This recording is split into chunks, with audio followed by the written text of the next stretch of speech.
Kotopiliang for Bodi Caniago, pertarungan ideologi yang masih relevan hingga kini.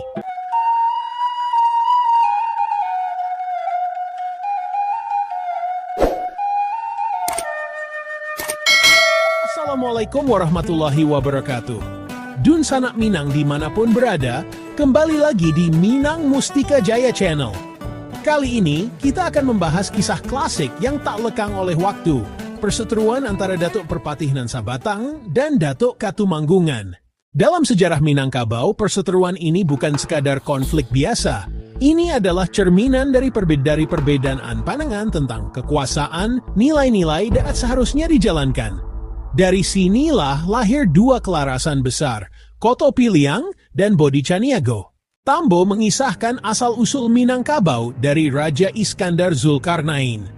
Salah satu versi Tambo bahkan menyebutkan kisah tiga anak Iskandar Zulkarnain yang bertikai memperebutkan kekuasaan, sebuah metafora awal tentang konflik internal dalam masyarakat Minangkabau. Ini menunjukkan bahwa sejak awal, masyarakat Minangkabau telah akrab dengan dialektika kekuasaan dan perbedaan pandangan. Dari perseteruan ini, muncul Datuk Katumanggungan dan Datuk Perpatih Nan Sabatang, dua tokoh yang merumuskan adat Minangkabau. Datuk Katumanggungan cenderung menerima Aditya Warman sebagai raja, sementara Datuk Perpatih menolak. Prasasti di Pagaruyung memberikan bukti sejarah tentang adanya struktur pemerintahan hierarkis dengan jabatan seperti Tumanggung dan Tuhan Parpati. Ini menunjukkan pengaruh dari kerajaan Jawa seperti Singhasari dan Majapahit. Perbedaan pandangan ini melahirkan Kotopiliang yang hierarkis dan aristokratis, serta Bodi Caniago yang demokratis dengan prinsip duduk sama rendah, berdiri sama tinggi. Dalam sistem Kotopiliang, kita bisa melihat refleksi dari cerita-cerita tentang kebesaran Raja Aditya Warman yang berkuasa di Pagaruyung, di mana kepemimpinan dipegang oleh seorang raja atau penghulu yang memiliki wewenang lebih tinggi, seperti Rajo Nan Baradat, Rajo Nan Baulah. Sementara itu, dalam Bodi Caniago, kita menemukan semangat musyawarah mufakat yang kental.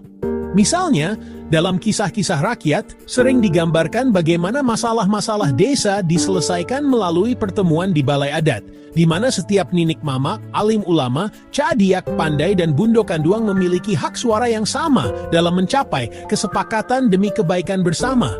Mencerminkan adat Basandi Syarak, Syarak Basandi Kitabullah yang mengutamakan kebersamaan dan keadilan. Inilah batu batikam, simbol perseteruan sekaligus pemersatu.